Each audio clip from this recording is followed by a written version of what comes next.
Welcome.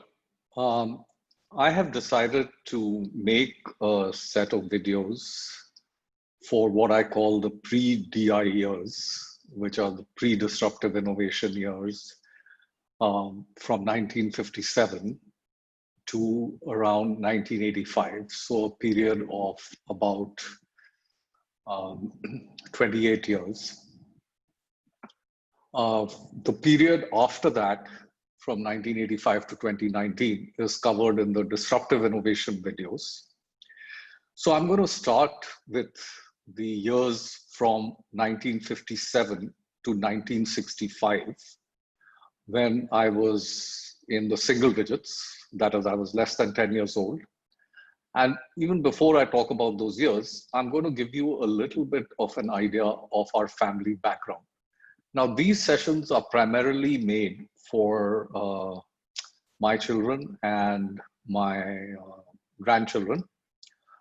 They may benefit from it, but others may as well. So with that, let us get started with the first session. So I'm going to start with my father and his family. My father was born in Ujjain, but I think the family moved to Gwalior and basically settled down in Gwalior. My grandfather was a primary school teacher, so he got a very low income, and also he had some differences with his superiors, and for some time he was not employed, and then he was reinstated back. But he had a very good reputation, and he was a very hard taskmaster. At that time, he was also a BA, and I think he had studied Persian, so he was a BA in Persian. So that was him. He died the year that I was born, so I never saw him. My grandmother, I saw mainly when she was paralyzed. But from whatever I've heard from my father, she was very, very adept at running a household with very little income and making the household feel quite good and not feel as if they were poor. So my father had two brothers. So there were three surviving boys. I think they had a sister who passed away as an infant or fairly young. He had two brothers, one much older than him, so 20 years older than him, and one who was also considerably older. So when my father was born, his mother and the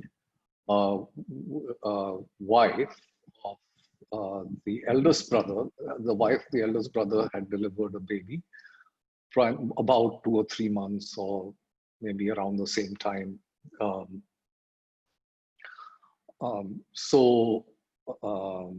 My father's eldest brother's son and my father were almost the same age. And my father was 20 years younger than his eldest brother. So this continues today. Like my nephew, Akshay, is 6 months older than I am. He is the son of Ind, who's the eldest brother Yudhishthir's son. And so on. So there was a very wide gap between these brothers. Now, my father's eldest brother, Yudhishthir, he was part of the Indian Civil Service and later the Indian Administrative Service. So very well-read, very accomplished. He unfortunately passed away of a heart attack just around when he was around 60. My father's middle brother, Vikramaditya, lived till a very long age. He was the manager of Gwalior Potteries, and he was one brother who never left Gwalior, and stayed in the ancestral home. The ancestral home was in not such a good area of Gwalior. It was called Dal Bazar, and it was in a lane called Argade Ki Gali. Um, so it was, what we would call a proper house, well constructed. So it wasn't by any means like a slum uh, or anything like that. It was quite a large house, though it didn't have very modern fittings. So it was not a posh house in a posh area because the family was quite poor. I mean, I would say probably middle class or lower middle class. And but very well respected family. So that was what the family background was. Now, my father, he went to Sindhya School Gwalior, which was one of the best schools, and he probably got a subsidized education because his father was a teacher and had taught at Sindhya School when it was the Sardar School. Um, and our family also knew the Sindhyas, who's were the royal family in Gwalior reasonably well. So anyway, he went to Sindhya School and then joined Victoria College. Now at Victoria College, Atal Bihari Vajpayee, who became the Prime Minister of India, was a few years senior to him, and he knew Atal while he was in college. And Atal, when he was Prime Minister, invited my father and some of his college classmates for tea. And they just talked about college and nothing to do with India or the country or politics or anything like that. So Gwalior also at that time was quite a progressive place. The Sindhyas were a progressive ruling family. My father joined Banaras Hindu University and did mechanical engineering from there, and then got a job with Burmashell, which was a multinational company, and it was a very prestigious job to get. So though he came from a relatively humble background, he managed to get a job with a multinational and graduated in mechanical engineering from one of the best engineering colleges in the country at that time. Now, he lived on to be 85 and did a number of things. He, was in pretty good health, but I guess he didn't exercise a lot, and he was very fond of eating salted snacks or namkeens, as they're called. Now, that and maybe the fact that Bhargavs used to intermarry, so they had like heart disease, diabetes, and problems with the eyes, as some of the common diseases which were there because of inbreeding. It also, of course, made some of their skills in terms of being quite bright and so on and so forth also accentuated. So something a little bit like the Parsis, the Bhargavs are Brahmins, and among Brahmins also, I guess, relatively high-class Brahmins, because they're supposed to be descended from Bhrigu Rishi, and Bhargav is supposed to be a corruption of the word Bhrigu. So that is the lineage of the Bhargavs. And my father had a heart attack at the age of 47, and then needed multiple bypasses at the age of 57. But then he managed to live till 85 because he was like very, very disciplined, especially after his heart attacks. Now, what are the learnings from my father? So on the health side, I've been a little more careful, knowing that I do have a history of heart disease. So I started taking statins fairly early, took maybe better care of my health. So I've reached 63 without any real problem so far, touch wood. And even other things, like later my father had osteoporosis. So I have been getting myself checked, and I have had osteopenia, which is the early form of osteoporosis. So I've taken medication for that and hopefully prevented or arrested the spread so that maybe I do not get osteoporosis. So one of the things that I did was I always watched um, my father and tried to see what kind of medical issues he had, so that maybe I can prevent those. Apart from that, one of the things that my father was very, very good at was in terms of documenting things, having a process, being very fond of excellence. He was amazingly gifted at packing things, gift wrapping, things like that. His handwriting, people used to say it was as if pearls have been put on a piece of paper. So very gifted. Now, both my brother and me, we haven't got too many of those skills from him. But some of the things in terms of following a process, looking out for excellence, I think we have imbibed. Also, he was very achievement oriented and also had a very high degree of integrity. Another interesting thing about him was that among his friends, he was like almost the go-to person to ask for anything. Say, so suppose you want to buy an iron, or you want to buy a TV, or you want to buy a pair of shoes, or you want to find a place to eat out. His friends would always say, "Okay, let's ask Harish." So he had a lot of knowledge about whichever city he was staying in, or things like that. He was also very widely traveled internationally as well as domestically. Um, that was very unusual in his time. So these were some things which kind of give you an idea of the kind of person he was. Now, one of the things that he was not too good at was in terms of maintaining a balance. And so the entire Gwalior family as such was quite serious. You would not classify them as a jovial family. And in some ways, always trying to make sure that you followed a certain path, of being like righteous, working hard. So my father's middle brother, Vikramaditya, I used to interact with him because I also went to Sindhya school in Gwalior, and I used to come down when there were holidays like Diwali, Rakhi, and so on and so forth, Holi. And he used to be our local guardian.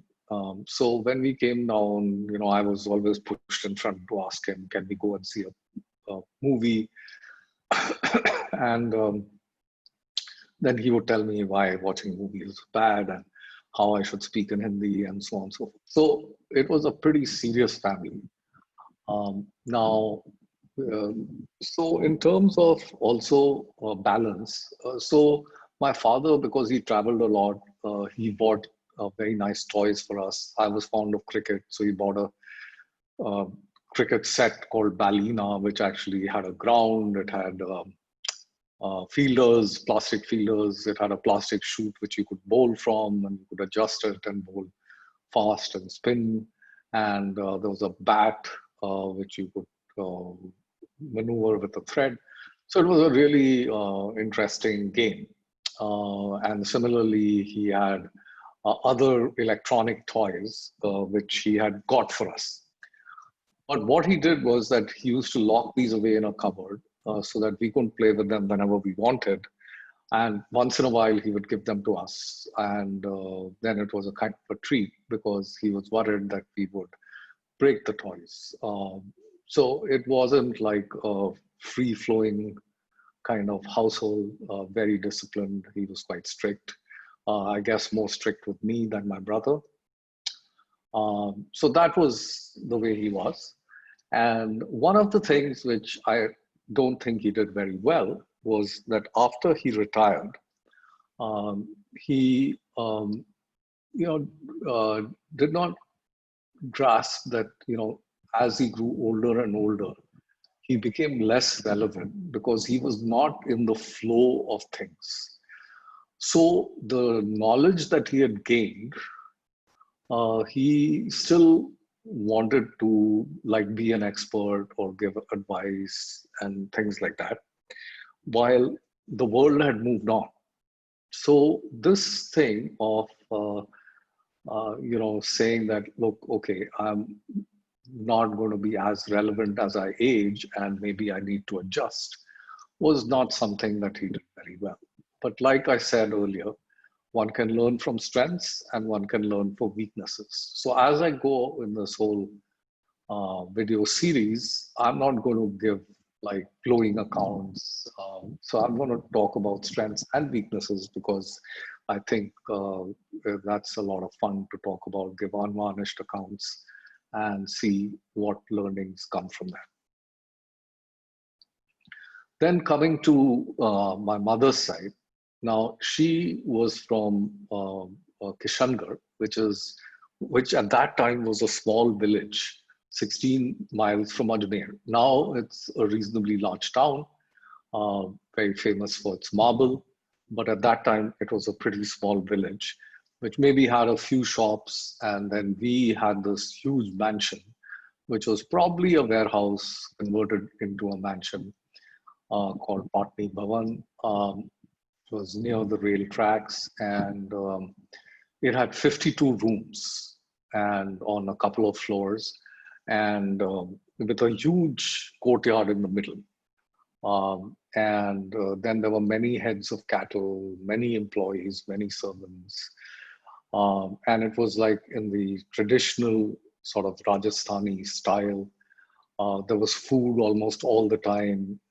My grandfather was quite an amazing person. He was very tall. He had a lot of charisma.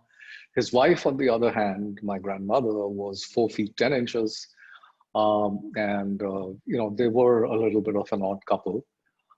They had 8 children, 5 daughters and 3 sons. The daughters all got married off into different types of families and did quite well, and moved on. The sons, they kind of enjoyed themselves because my grandfather was very wealthy. He was the representative for General Insurance Company for Rajasthan, and he also did some money lending. And he had a factory at that time, which was called Mahesh Metal Works, where there's a tiffin which was made for me, which I used to use to carry my tiffin to school. And, later Sahil also used that to carry his lunch to office. So that tiffin is a bit of a family heirloom. But at that point in time, to have a factory meant that you were an industrialist. So maybe he was not in the same league as the Birlas or the Mafatlals or whatever, but he was quite a serious player and very wealthy for that point in time.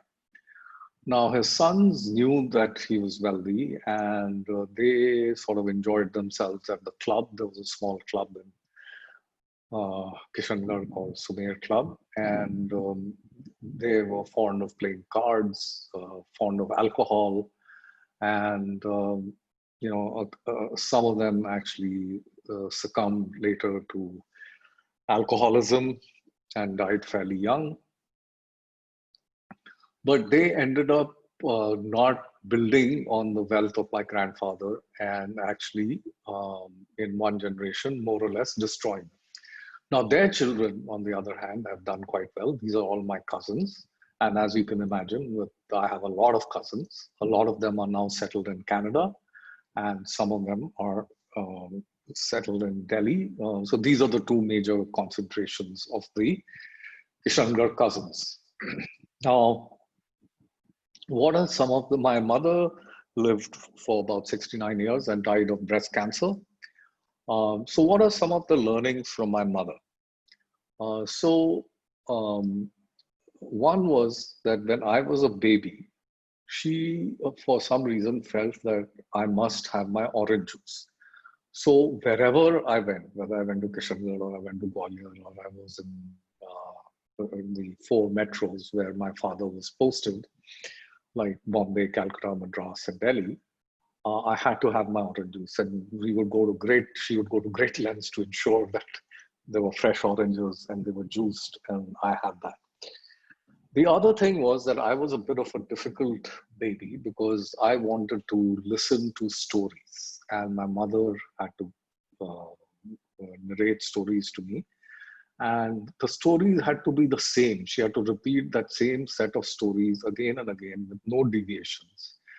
So my mother would get very upset and said, I've told you the story about 100 times now. Why do you want to hear it again? But I would want to hear it again and again. And she was quite patient and recited the story. But sometimes she'd get upset and say, oh, well, this king, he had these daibaras and they were poisoned and he died. So then I would say, no, no, no, you were trying to get away. I want the whole story. She found it, I guess, very strange that this baby just wants to listen to the same stories again and again and again, and doesn't he get fed up? But later on, I think, her sort of doing these stories again and again, maybe that played a role in improving my powers of concentration and building cognitive pathways in my brain as a baby. Because that helped me later quite a lot. And now it seems there is some sort of research which says that children learn by repetition. And if that's the way they want to learn and you encourage that, you could really help. Okay, so in some ways, I owe a big debt of gratitude to my mother for putting up with me and helping build my cognitive pathways. So she also used to talk about a story of reincarnation, that she was a girl in her previous life and very rich, and she was murdered for her jewelry and bridal finery by being pushed into a well. So anyway, that is what she was quite explicit about as to her previous life. Now, also this family, the Kishangarh family, uh, there was this little bit of a tendency to think of themselves as royalty. So we would not talk, it would be as if we were the royal we. So it was like hum, not me. Me is I, me, while hum is we. So this is the way we do things. We are a cut above kind of thing.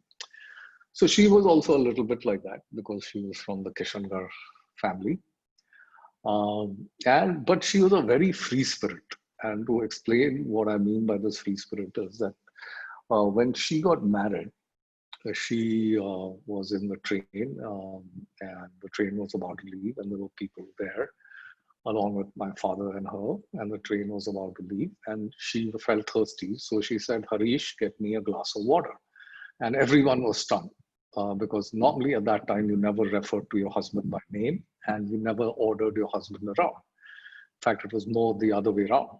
But she was, quite blissfully unaware that people were stunned. And even if she was aware, it didn't matter to her because she was like a free spirit. She had studied in Ajmer in Sophia College. So she was educated, but she had grown up in a small place. And she had to cope with becoming a Burma Shell wife. The Burma Shell wives were expected to perform in a certain manner and be quite sophisticated. So coming from a small town and then moving into this fairly sophisticated circle, I guess must have been a challenge for her, but she adapted pretty well. And then she used to run like a clockwork house. Her house used to be immaculate. She was very good at flower arrangements. She was very good at dancing. In terms of being a cook, she was good, but she had this thing of recycling food, which was probably not very good and may have led to my having a very, very sensitive stomach.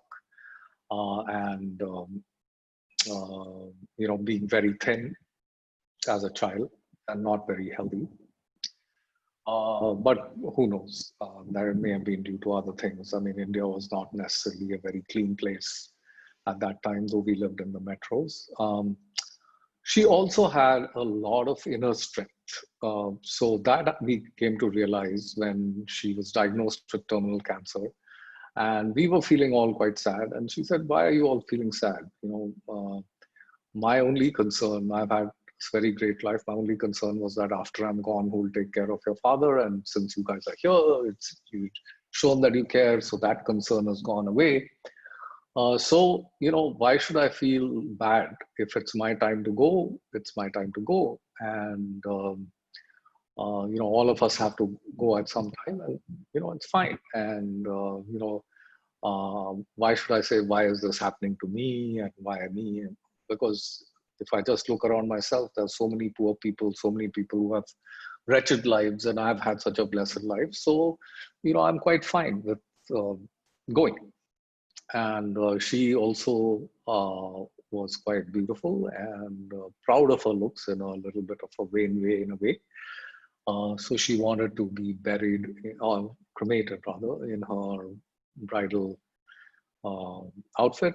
And she also didn't want a lot of visitors when she was unwell, because she wanted people to remember her when she was well rather than when she was unwell. So these were certain things which were there. She was by no means like a perfect person. She had her fixed views, and she didn't get along very well with my wife, Anita. And Anita is a very wonderful person. So in some ways, it was my mother's fault that she didn't get along with Anita. Anita, on the other hand, when my mother was very sick, really went out of her way to take care of her. She was a mixed bag, but both my brother and me were very fortunate, I think, to have my father and mother as parents. And on the balance, they were great parents and we had no complaints. So I would like to cover a few other things also before I end this session. So before I cover this, letting Lakshmi in, I wanted to talk a little bit about Anita and me and our present mission on universal prosperity.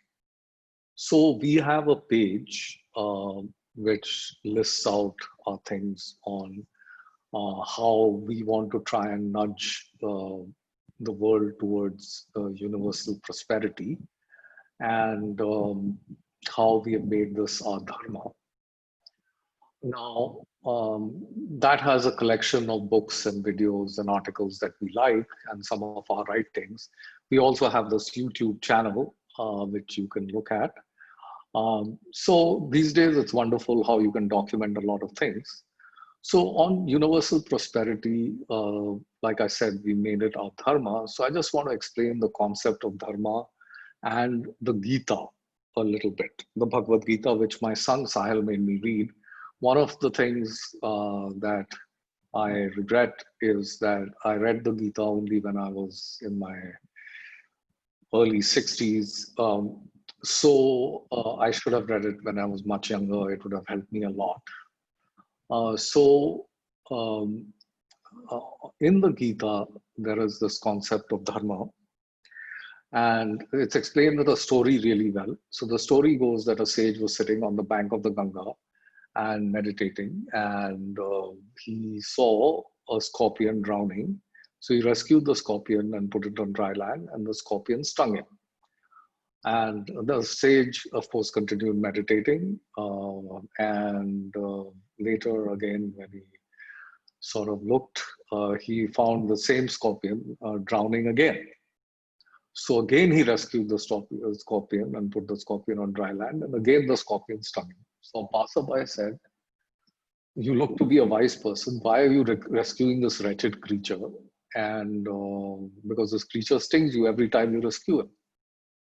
So the sage said, "Let me explain to you why I do this, and then you will understand the concept of dharma."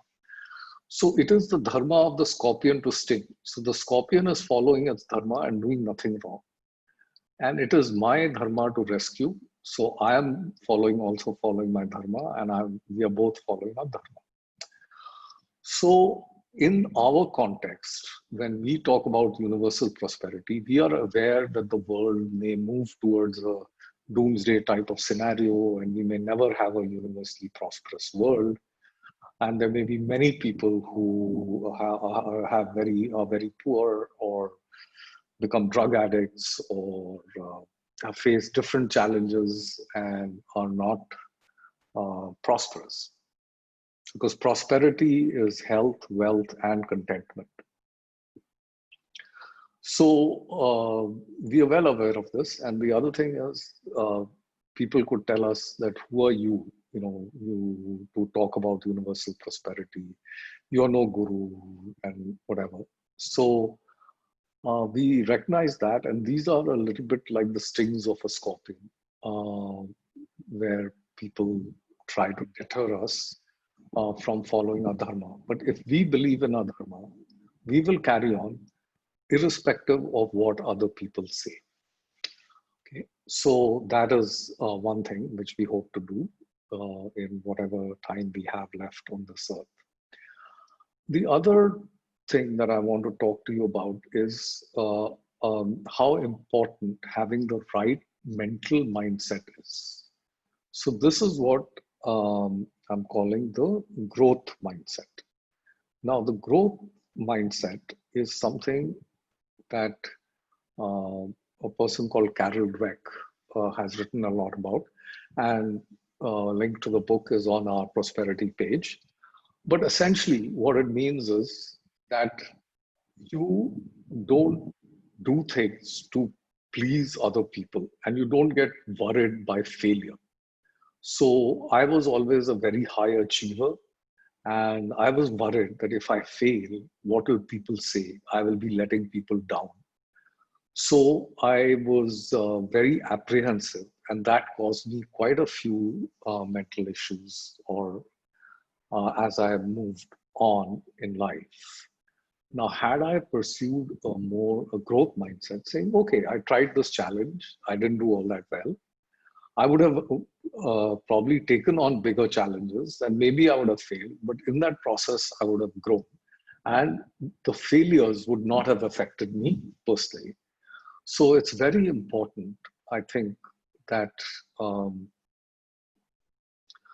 all of our future generations in this family think very positively, have a growth mindset. Because one of the things that may or may not be there in the family genes is this tendency to have a very serious sort of bent of mind and create mental tension for yourself. So people should be aware of that and do things like reading the Gita, understanding the growth mindset, etc., to prevent having any mental issues as they move forward.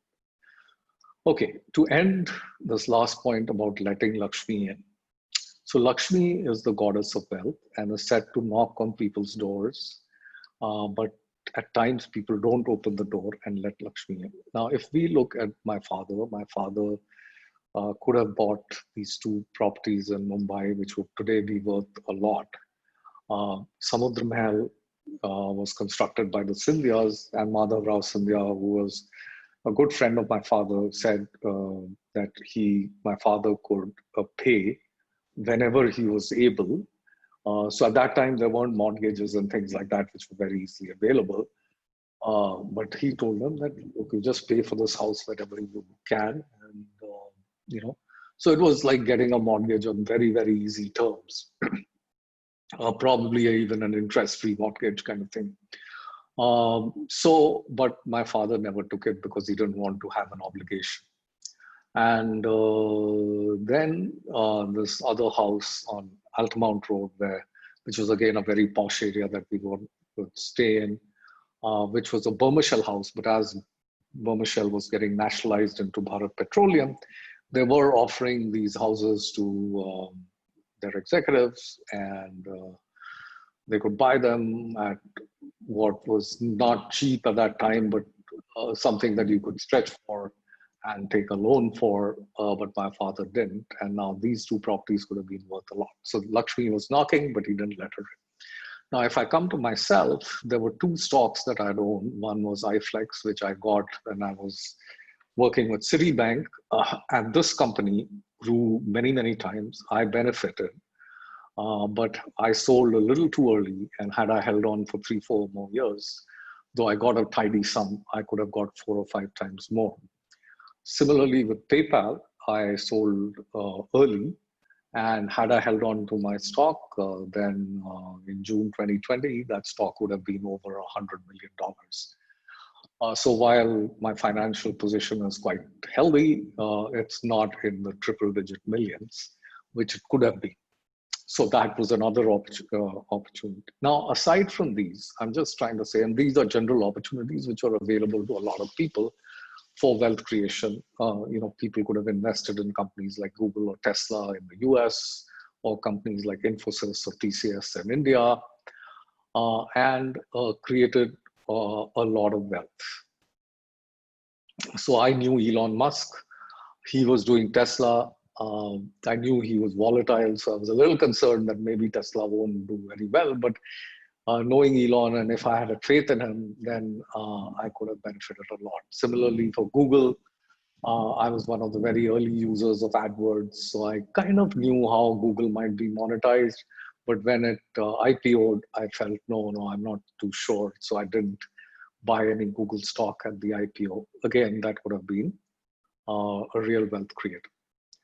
Now, why am I saying all this is that if you look at our family and people other than me, so my brothers Sunil, Akshay, they have all created a fair amount of wealth. They've been entrepreneurial. I also have been a little entrepreneurial after I left Citibank. Sahil has also embarked on an entrepreneurial journey. Other than that, Anurag, was probably the most successful and created a very large amount of wealth. Then, of course, things went a little wrong. So that's another story. But the basic thing is that, there are certain families who, have business in their blood or wealth creation in their blood. We are certainly not such a family if you look at our initial generations. My grandfather started off as a school teacher. Of course, my maternal grandfather was entrepreneurial, so I can't say that we were never entrepreneurial. But I feel that maybe our future generations could become one of the leading families of the world. And it's not only from creating wealth, because I think if we followed our family values and kept this notion of universal prosperity alive, then it could be a very interesting challenge for our families, future generations, to look at how they could become some of the leading family, which also not only worried about their own prosperity, but the prosperity of others. So similarly, there is this idea that I have of cheap credit. I had this idea of cheap payments, which actually became quite big. Now, this idea of cheap credit will become very big. But again, the whole idea of actually taking some kind of an idea which is very disruptive and then building a very large business around it is not something that, we are very good at. So maybe this is not a very good idea, and if it is, someone else will do it. But later on, there are definitely going to be more ideas like this and so on and so forth. So maybe someone from our family will actually do that and also help the world towards universal prosperity, which is our dharma. Right. So with that, I want to end this session, and we will continue in future sessions. Thank you very much for listening to me.